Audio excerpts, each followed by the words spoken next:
Makanya saya selalu bilang ke Mualaf Center, tim di lapangan terutama, nggak ada target harus berapa mualaf dalam sebulan, nggak ada.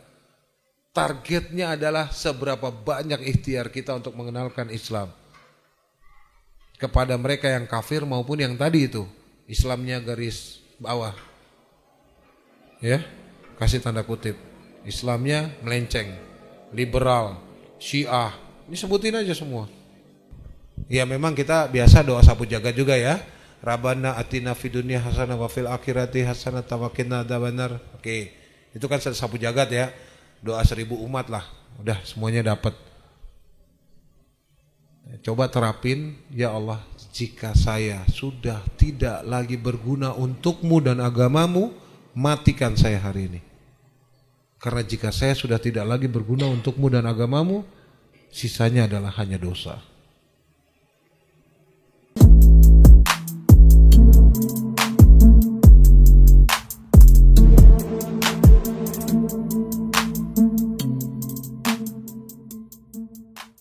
Monggo barangkali ada yang mau bertanya bisa mengacungkan tangan.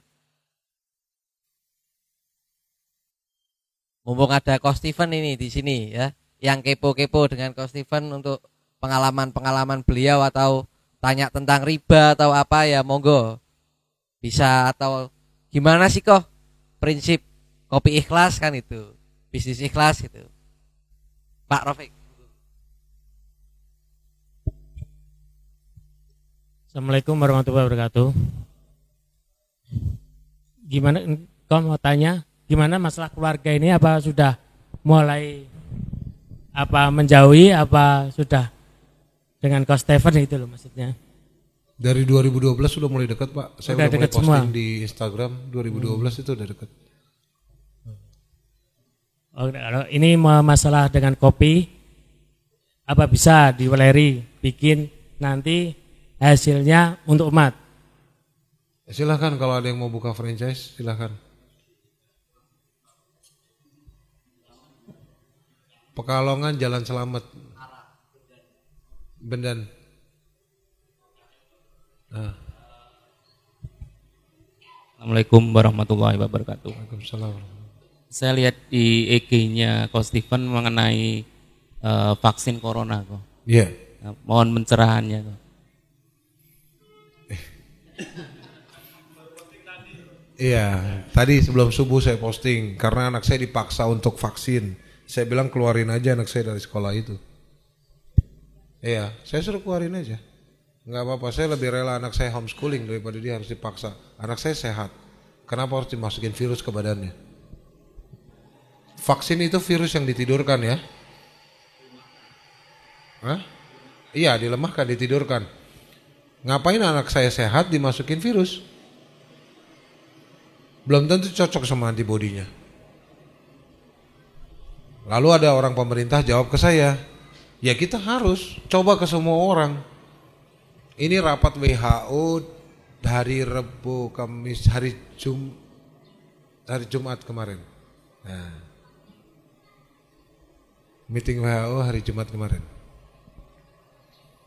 Makanya pemerintah tuh bilang, kita cobain ke semua orang, di semua umur, di semua gender, di beberapa area diambil samplingnya, ya kan, di semua golongan darah segala macam. Saya bilang, saya balikin ke dia di dalam forum, jawaban yang sama seperti yang saya post. Oke, kita di Indonesia punya wakil kok untuk rakyat. Sudah merepresentasikan Indonesia belum? Sudah, seluruh Indonesia. Seluruh anggota DPR kita ada berapa ribu orang. Cobain aja sama mereka, istrinya atau suaminya, sama anak-anaknya. Cobain dulu sama mereka. Lalu menteri, presiden, wakil presiden, sampai pasangannya, anaknya, cucunya, sepupunya, mantunya, siapapun. Cobain aja sama mereka. Mereka abdi negara. Kalau mereka mati karena kena vaksin itu, berarti mereka jadi pahlawan dong. Iya dong. Iya kan, mereka kan wakil rakyat. Nah, mereka cobain dulu. Posting gak apa-apa yang ini. Cobain dulu, jangan ke masyarakat. Lah ini siapa disuruh nyobain vaksin? Nggak mau nyobain vaksin didenda. Lakin gila. gila kan itu kan. Nah, mendingan cobain ke mereka, itu kan anggota dewan di sini ada berapa? Ya kan? Cobain aja semua. Yo, di Kendal ada berapa? Cobain. Pekalongan ada berapa? Cobain semua sampai ke DPRD provinsi di Semarang. Yo cobain. Punya pasangan, cobain. Punya anak, cucu, cobain semua sampai ke cucunya. Masa iya tuh 4 golongan darah nggak bisa terpenuhi? RH positif negatifnya pasti ketemu kok. Pasti ada samplingnya. Pasti ada. Yang termasuk yang alergi, pasti ada di sana. Cobain aja, nggak apa-apa. Makanya saya bilang di forum di meeting itu tentang vaksin, saya bilang kok, cobain aja dulu ke semua mereka. Nanti kalau sudah keberhasilannya 99%, 1% angka kematian mungkin karena dia lagi ada pelemahan imun ya. Ya udah, kita bisa terima. Ya kan, paling enggak yang mati kita sudah hargai dia. Ini anggota dewan di kota ini meninggal karena mencoba vaksin ini segala macam. Ya udah, kita lewat sosmed, kita posting, turut berduka cita dan salut terhadap pengorbanannya untuk bangsa dan negara ini termasuk rakyatnya. Mantap toh. Kan mereka dipilih. Iya kan, bukan dipilih buat digaji ya, dia harus mewakili kita kan. Ya kita sebelum dites dia wakilin dulu. Benar enggak? Benar. Makanya saya posting kayak gitu. Saya nggak mau tahu besok hari Senin saya diancam apa sih, saya nggak peduli. Nah, saya berapa kali saya sampaikan di meeting-meeting dengan WHO juga saya sampaikan kenapa nggak dicobain sama orang pemerintahan sih? Aneh, kenapa harus masyarakat TNI Polri? Lah kenapa harus ke TNI Polri? Kenapa nggak mereka yang duduk dengan jabatan itu? Apalagi yang sudah wakil rakyat, namanya wakil rakyat mewakili dong. Kita punya suara nih Pak, jalan dibenerin, ya dong. Pak ini lampu kurang di sini, iya. Pak ini vaksin datang Pak, tolong cobain dulu sebelum kami. Ya Bapak mau mewakili kami kan? Nah, kurang lebih kayak gitu. Itu yang saya sampaikan dan ya lumayan keras sih. Nggak apa-apa. Dunia emang keras. Pertanyaan kok. Assalamualaikum warahmatullahi wabarakatuh. Assalamualaikum. Begini kok, ini mengenai tantangan dakwah mu'alaf.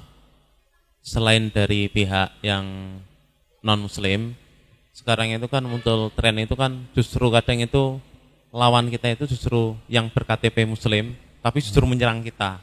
Yang model-model bin Salul itu loh sekarang. Itu pernah ada pengalaman seperti itu kok.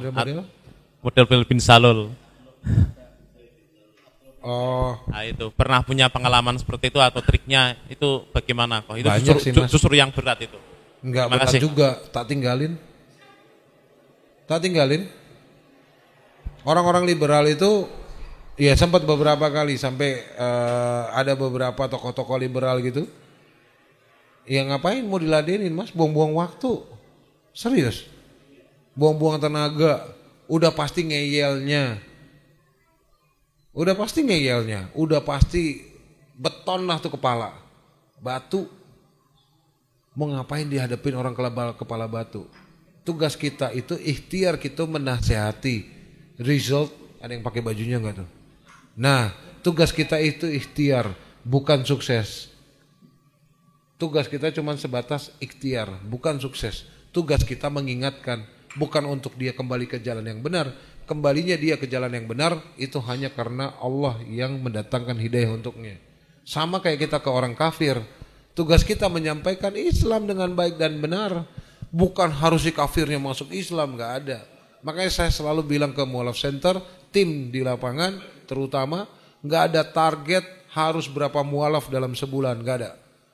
Targetnya adalah seberapa banyak ikhtiar kita untuk mengenalkan Islam kepada mereka yang kafir maupun yang tadi itu Islamnya garis bawah, ya, kasih tanda kutip, Islamnya melenceng, liberal, Syiah, ini sebutin aja semua. Karena tugas gini loh, Bapak nasihatin seorang liberal Pak, dibalas secara filsuf. Mungkin Bapak juga bingung mau jawabnya apa.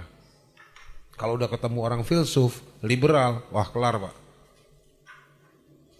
Contoh nih kayak tadi malam tuh pertanyaan, apakah Tuhan yang menciptakan kita? Atau jangan-jangan kita yang menciptakan Tuhan untuk diri kita sendiri? Karena setiap orang butuh Tuhan untuk dirinya sendiri. Karena setiap orang butuh pegangan pada saat mereka tersesat. Bagaimana Pak jawabnya? Nah, kan bingung kan? Bingung nih, ada snack Pak. Sambil snack kan. Nah, ini ngelawan orang kafir jauh lebih gampang. Ngelawan orang kafir jauh lebih gampang daripada ke orang-orang liberal yang muslim udah pakai peci liberal. Ya. Susah. Tapi mereka orang-orang filsuf, orang-orang yang mengutamakan filsafat, biasa hantam itu mereka dengan analogi. Mereka keder di analogi. Nah, sebelum mengerti analogi, kita sendiri harus jadi orang filsuf. Kita harus jadi orang filosofik. Kita mengerti filosofinya mereka, cara berpikir mereka, pola berpikir mereka, arah bicara mereka, arah pikiran mereka pun kita sudah tahu. Pada saat kita harus fight, istilahnya itu knowing your enemy, mengetahui siapa musuhmu. Then you fight, baru kamu lawan. Kalau kita berantem buta, kadang-kadang kejebak juga nih. Bapak nih mau jelasin tentang yang tadi saya kasih tahu, Tuhan menciptakan kita atau kita menciptakan Tuhan untuk diri kita sendiri. Bapak pasti akan buka Quran. Dia bilang tutup itu Quran. Dia bilang dia nggak beriman terhadap Quran. Repot mau jawab apa? Ini kelabang. Ya tuh Pak, kelabang ya. Wing hijau. Lihat hal seperti itu coba. Kita jawab pakai apa? Pakai Quran. Pakai Quran kan? Paling banter pakai Quran. Mentok pasti buka Quran. Nggak buka Quran, buka hadis. Buka hadis. Kalau Rasulullah sallallahu alaihi wasallam, dia bilang, "Nenek, saya nggak percaya kok." Nah, bingung.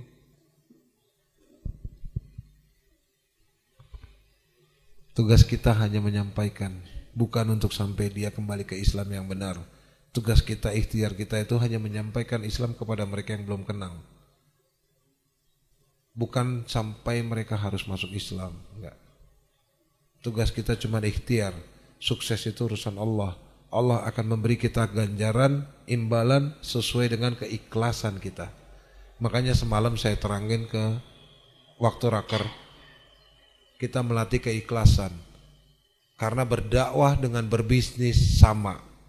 Kita meluangkan waktu, meluangkan tenaga, meluangkan dana, meninggalkan keluarga. Iya toh? Ngantor ninggalin keluarga, dakwah ninggalin keluarga. Iya toh? Logik ya? Itu waktu habis. Dua-duanya sama. Makanya saya selalu bilang untuk laki-laki, untuk bapak-bapak terutama, laki-laki keluar dari rumah hanya punya dua perkara.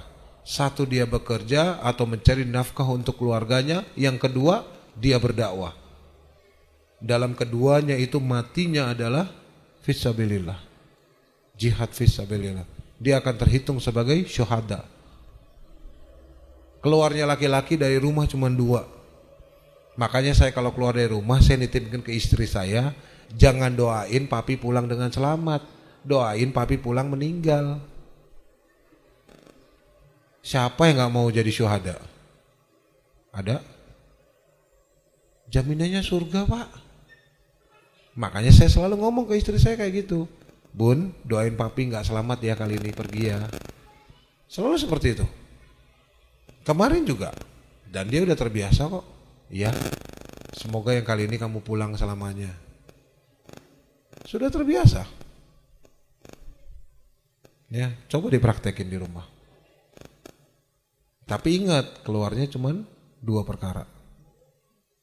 Satu, dia mencari nafkah untuk keluarganya. Yang kedua, dia berdakwah. Jika tidak diantara keduanya, yang ketiga, diantara maksiat atau melakukan kerusakan-kerusakan baru. Ya, coba dipahamin. Nah, ini salah satu tesis saya dulu juga. Makanya ikhlasnya dilatih dari rumah. Belajar dari rumah. Doa pagi nih, ya Allah, matikan saya jika saya sudah tidak lagi berguna untukmu dan agamamu. Tiap pagi habis subuh doa aja itu. Pendek kok.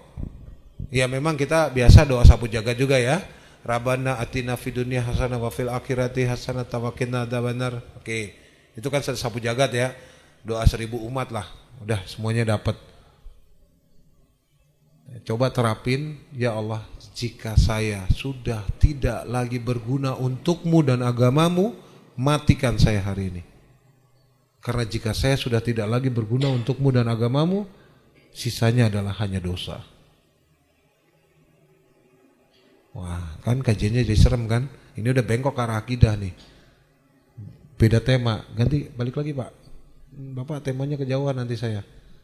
Melenceng. Terjawab ya Pak ya? Ya siap. Alhamdulillah. Assalamualaikum warahmatullahi wabarakatuh. Terima kasih atas waktunya. Pak Steven, sebelum saya bertanya, saya sedikit minta waktunya untuk sharing. Kami dan teman-teman dari Kendal Mulia Tanpa Riba saat ini menggeluti dakwah di bidang donor darah. Kami menyebut komunitas kami adalah OBABA, Aksi Cepat Donor Darah Muslim. Nah, di sini O, B, AB dan A itu golongan darah. OBABA, jadi nggak ada kepanjangannya.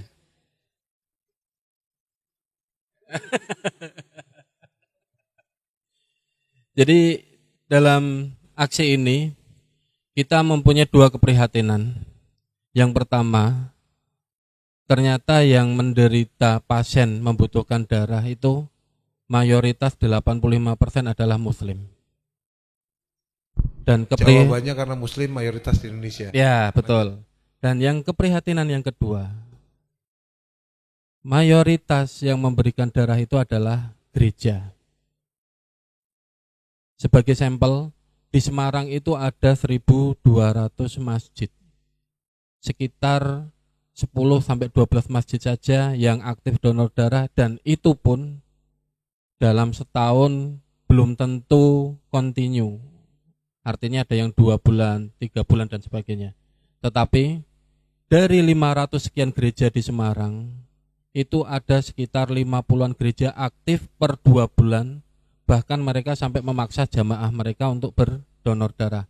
Ini data dari PMI Semarang. Ya. Itu baru data di 2018. Nah, saya udah tahu dari 2010 Pak itu. Saya udah tahu dari 2009-2010. Nah ini dan data itu nggak berubah sampai hari ini. Dan ada yang sedikit saya kaget. Saya itu, nyun sewu, ini ada apa istilahnya cerita keluarga. Istri saya dulu juga seorang mu'alaf. Beliau dari Katolik dan bersahadat. Setelah itu baru kita menikah. Setelah saya tanya, ternyata ada program donor darah itu di Semarang khususnya. Itu dimulai dari 1998. Sorry, 1988. 88. Ya, karena saya di Ambarawa tahun itu. Dan saya udah mulai donor darah. Dan gak cuma itu. Yang ya saya di sini ambil takjubnya itu, dana mereka itu, nyun sewu mungkin jenengan sudah tahu atau gimana nanti di pertanyaan. Dana mereka itu seakan-akan gak ada habisnya. Bahkan setelah donor darah masih ada istilahnya membesuk pasien. Terima kasih sudah menerima bantuan kami donor darah.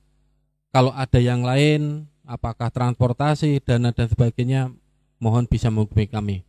Nah, yang jadi pertanyaan, apakah itu sudah menjadi kebijakan pusat dari katedral di Indonesia ini? Kalau memang itu adalah kebijakan dari pusat katedral di Indonesia ini, kira-kira mereka sudah melangkah dari tahun berapa? Terima kasih. Wassalamualaikum warahmatullahi wabarakatuh. Itu kebijakan bukan dari katedral Pak, tapi lebih kepada mereka, kepedulian mereka terhadap sesama manusia. Itu yang kurang kita alami, yang kurang kita lihat. Di sini ada dua Pak ex Katolik, itu ada Wendy, ada saya. Itu wajib, kalau di kita namanya fardhu ain, itu wajib Pak. Setiap murid wajib, tidak ada alasan, tidak ada pengecualian, kecuali memang secara klinis dia sakit. Secara sehat, nggak ada pengecualian, tidak ada exceptions. Di masjid donor darah, dapat 40 liter aja udah syukur, alhamdulillah. Di gereja udah langsung diukur, jamaatnya sekian, sekian, sekian. sekian liter, sekian liter, sekian liter. Udah jelas Pak. Itu udah dari dulu memang. Dan saya juga udah nggak heran. Karena apa? Mereka mandatori. Kalau di kita di Islam itu seikhlasnya. Narik darah baru 200 mili, udah sakit. Boleh nggak? Ya boleh. Namanya seikhlasnya, udah seikhlasnya 200 mili. Sampai setengah liter mau nggak mau. Mau gimana? Maksain, kejar-kejar pakai jarum. Sini Pak tak sundut loh. Ya enggak bisa toh. Nah itu susah. Kesadarannya dikembalikan. Biasanya orang udah kena seperti korban baru donor darah itu wajib. Kenapa? Adik saya kemarin nggak dapat darah mati dia. Udah jadi korban baru aware. Nggak apa-apa, itu udah umum di Indonesia. Kalau belum terjadi, belum ada awarenessnya. Itu udah umum. Common sense. Gitu Pak. Monggo tadi Ibu.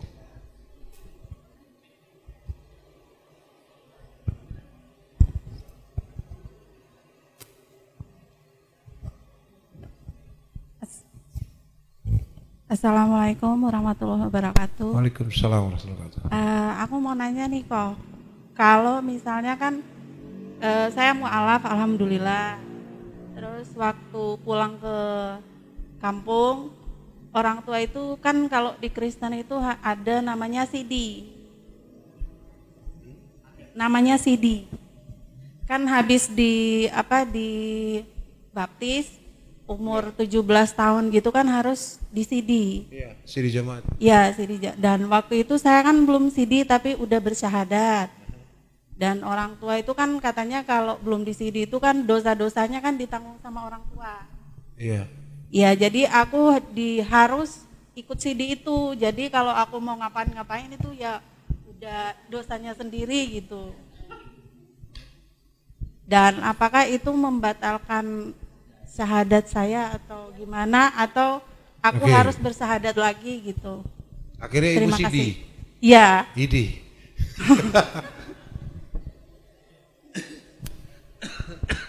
Medan Bu. Manado. Oh. Di mana? Tomon. Minahasa.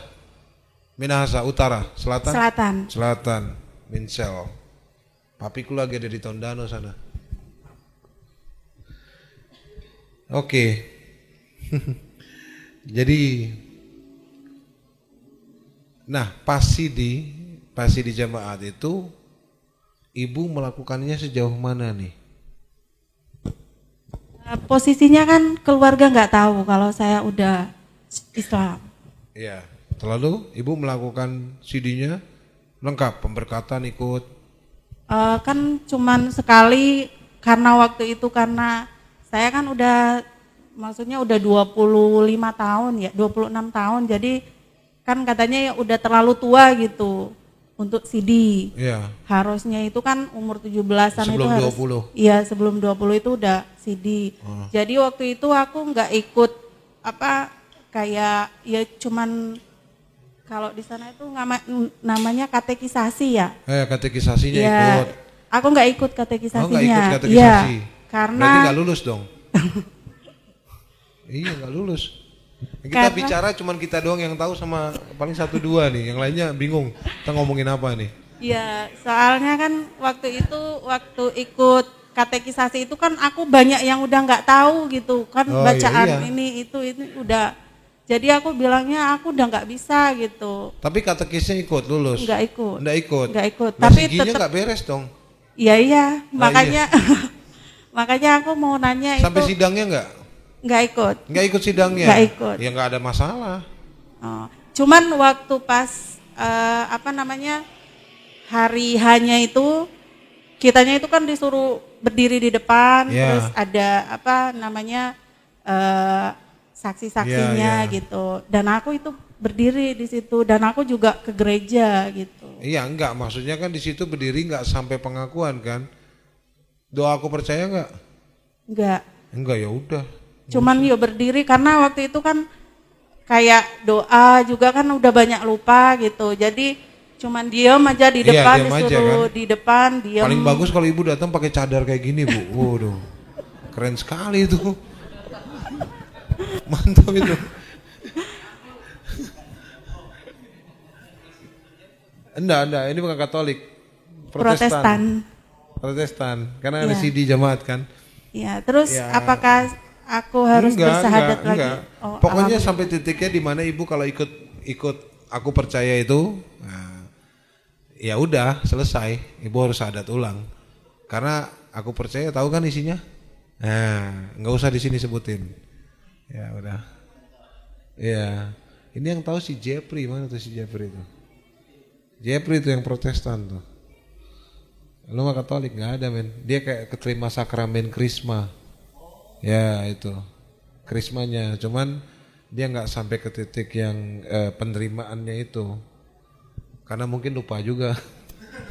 Lupa juga isi bacaannya juga lupa ya. Bagus lah, nggak apa-apa Bu. Saya malah masih ingat doa aku percayanya. Masih ada di sini nih. Kalau doa Bapak kaminya yang masih ingat, tapi ada kan Enggak, kalau udah sigi kan harusnya aku percaya. Kayak kita di Katolik itu ada krisma. Aku percayanya itu yang harus diingat. 36 garis tuh. Nah, ntar nih belajar. Nggak usah Bu, nggak apa-apa, nggak usah. Kalau udah sampai situ, ulang, nggak apa-apa. Tinggal syahadat. Syahadat sama suaminya kalau masih malu-malu, dengan kayak gitu. kalau misalnya kan katanya kalau ragu mendingan bersahadat gitu. Ya Jadi ibu sholat takut- nggak? Dari pulang dari Manado? Sholat nggak? Sholat. Sholat. Alhamdulillah. Syahadat baca dong. Oh, Iya. Beres. Oke kan? ya makasih. Paham Kok. kan waktu Alhamdulillah paham. waktu baca tahiyat tahu kan? Baca syahadatnya maksudnya sadar kan? Nggak Iya. cuman baca. Kan banyak nih orang ya, bacaan sholat itu seperti pattern. Iya ritual doang. Jadi nggak ngerti pada saat, oh iya ini saya baca syahadat loh. Tapi paham kan? Waktu baca syahadat di dalam tahiyat, hafal kan? Maksudnya menyadari dirinya sedang bersyahadat. Iya, ya udah nggak apa-apa Bu. Tapi kalau artinya dalam sholat itu masih banyak yang belum ngerti. Ini suaminya Maksudnya- mana sih? Pak, gimana tuh? Urusannya diberesin di rumah ya. Ini nanti habis Isya, nah mama bagian mana yang nggak tahu artinya? Nah itu, saya malu ini, nah itu ya. Nah ini banyak Pak temennya, besok ngobrol lagi di sini.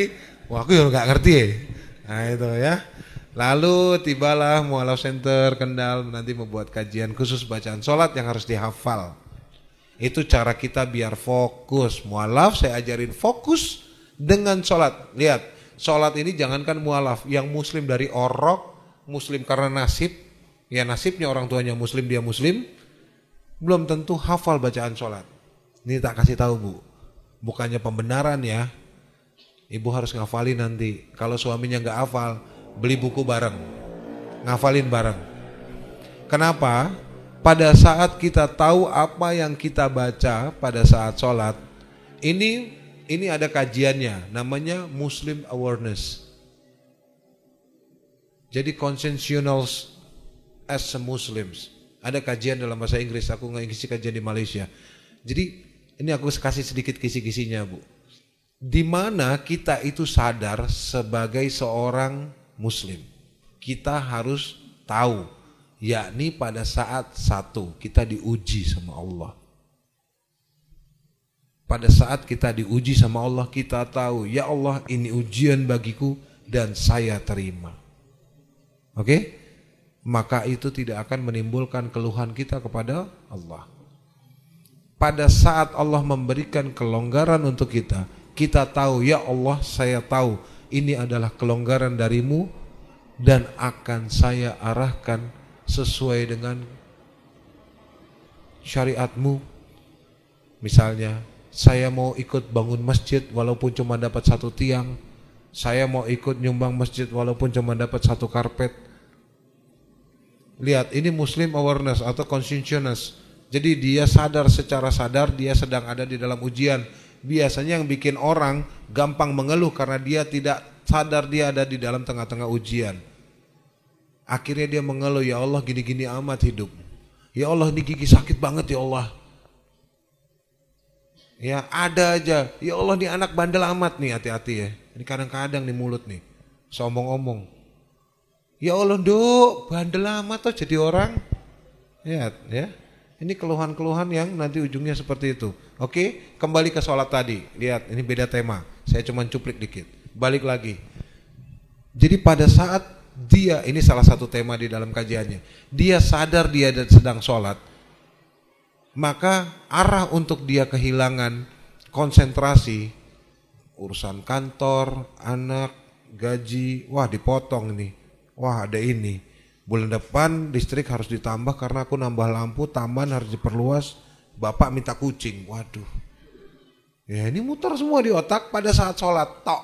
Habis sholat lupa semua yang tadi dipikirin. Ya. Nah tuh yang ketawanya lebar biasanya iya itu. Yang bapak juga.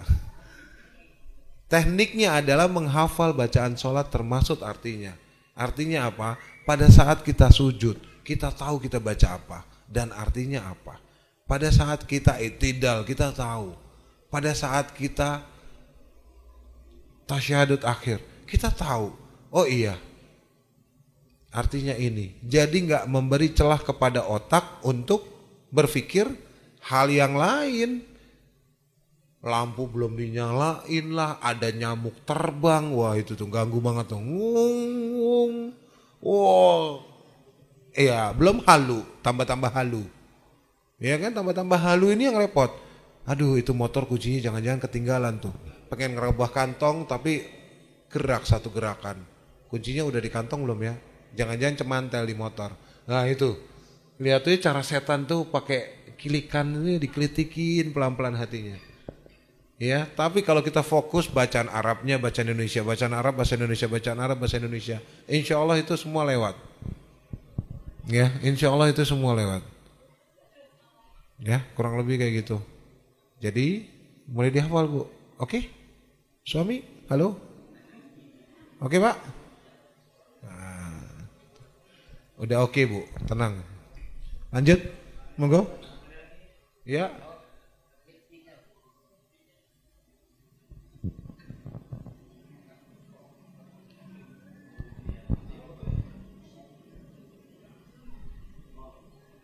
Assalamualaikum kok.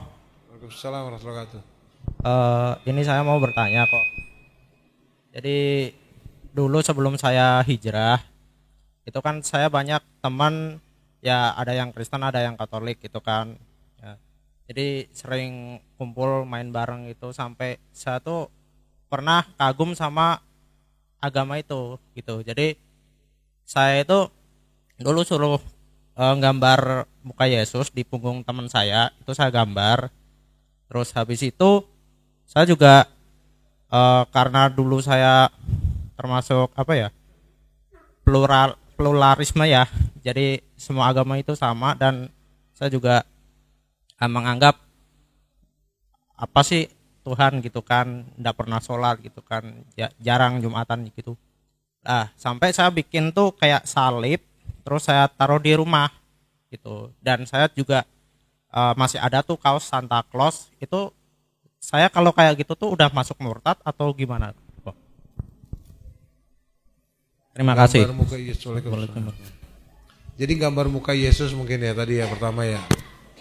Yakin Mas itu mukanya Yesus? Browsing. Ya. Yakin itu mukanya Yesus? Iya. Saya ada di handphone saya itu 1000 of Jesus face. 1000. Yesus di Indonesia aja banyak wujudnya. Jadi nggak ada yang benar. Yang paling benar mungkin yang paling digambarin orang adalah pemeran Yesus di The Passion of the Christ. Tuh. Iya dari film Pak jatuhnya. Oke itu satu. Kenapa? Karena ketidaktahuannya ya insya Allah Allah nggak papain. Kedua bikin salib. Ngerti nggak fungsinya? Atau mungkin itu pedang kecil. Kan dibalik kayak pedang tuh. Ting ting. Yakin itu salib? Yakin salib. Nah karena terjadinya penyalipan. Nah, di abad-abad awal dulu bentuk salib itu seperti ini, lurus. Bukan yang silang itu ya, yang biasa dipakai sama mereka. Nah, itu masih perdebatan. Bentuknya begini atau begini. Ada beginiannya. Nah, kayak saya tanya lagi, yakin masih itu bentuk salib? Bukan pedang-pedangan kecil. Ada lagi tadi? Apakah itu sudah termasuk murtad? Lah, muka Yesusnya aja Mas juga nggak yakin itu bener apa enggak. Bentuk salib aja Mas nggak tahu. Gimana bisa dibilang Masnya murtad? Ayo.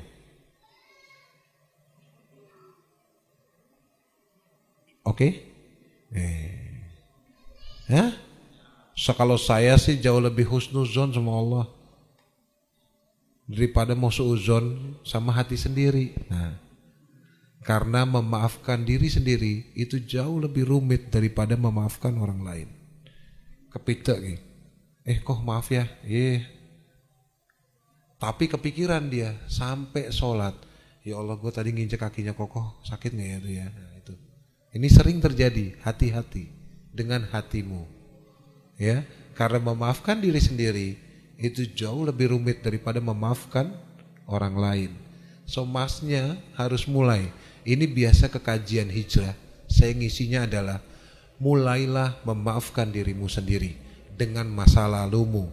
Karena pada saat kau berpindah ke titik yang lebih baik, kau sudah harus bisa melupakan apa yang kau lakukan dahulu. Karena Allah itu sebagaimana hamba-hambanya berprasangka kepadanya, maka berprasangkalah bahwa Allah akan mengampuni dosamu. Dengan apa? Dengan ikhtiar. Ya enggak? Gitu. Oke bro. Sip. Enggak yakin kan? Nanti kalau mau gambar Yesus saya punya banyak. Tak kayak. Nah, ayo enggak usah. Ya. Ajan sekalian Pak, langsung ajan. Oh ya. Iya. Oh, nanti habis maghrib dilanjut ke Wendy ya? Wendy boleh, mau nggak dia tuh? Tanyain dulu. Ya, kalau ada yang kurang saya mohon maaf. Kalau ada yang baik itu semua datangin dari Allah. Jika ada yang mau ditanyakan lagi, nomor saya gampang dicari. Silakan tanya ke pengurus di sini. Barakallahu fiik. Assalamualaikum warahmatullahi wabarakatuh. Assalamualaikum warahmatullahi wabarakatuh. Oke, kita break dulu. Nanti insya Allah dilanjutkan ba'da maghrib.